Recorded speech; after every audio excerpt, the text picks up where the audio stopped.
Hello and welcome back to Global Glyph. Today we're venturing into the high-stakes world of international politics, examining how Donald Trump and Joe Biden have shaped U.S. foreign policy with a special focus on the Middle East. Let's unravel the diplomatic threads of these two distinct presidencies. Many people question whether the Russia-Ukraine or Israel-Palestine crisis might have escalated under Trump's watch. Donald Trump's presidency was marked by a unique and often confrontational foreign policy style. His approach to Russia was a study in contradictions.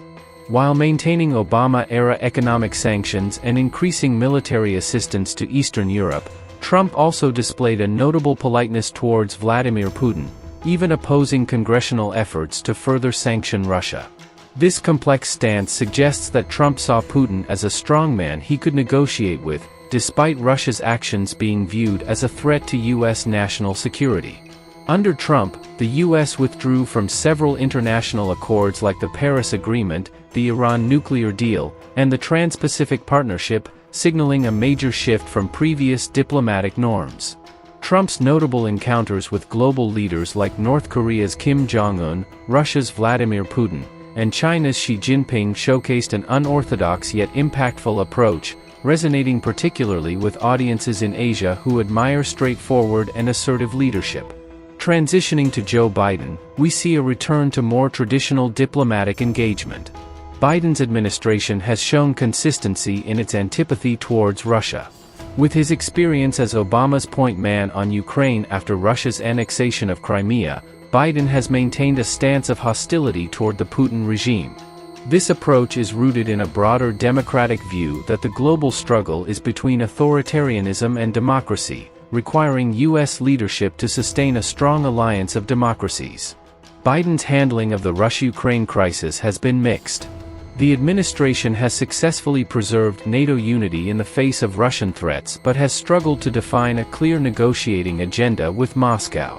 There's a sense that the administration has been reactive rather than proactive, failing to effectively counter Putin's narrative that NATO expansion threatens Russia. Even though Biden did show openness to revisiting the Iran nuclear deal, but his tenure has witnessed many significant global crises such as the chaotic withdrawal from Afghanistan.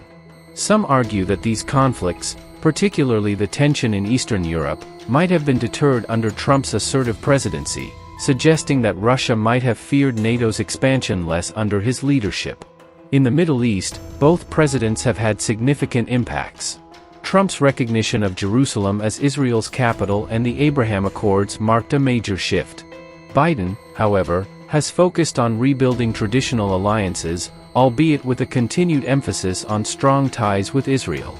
Under Biden, the U.S. has seen a wider de-emphasis on the Middle East, but recent global crises like the Russia-Ukraine conflict and tensions in the Israel-Palestine region have raised questions about the current strategic direction of U.S. foreign policy.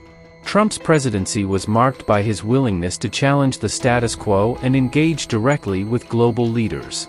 In contrast, Biden's approach represents a reversion to conventional diplomacy and multilateralism. These contrasting visions reflect two fundamentally different interpretations of America's role on the world stage. So, what do these contrasting styles mean for global politics? Trump's direct engagement and Biden's focus on alliances and democracy present two different visions. As viewers, where do you stand? Do you prefer Trump's assertiveness or Biden's diplomatic approach, especially considering the recent tensions in Europe and the Middle East? Share your thoughts and join the conversation below. Stay curious, and I'll see you in the next video.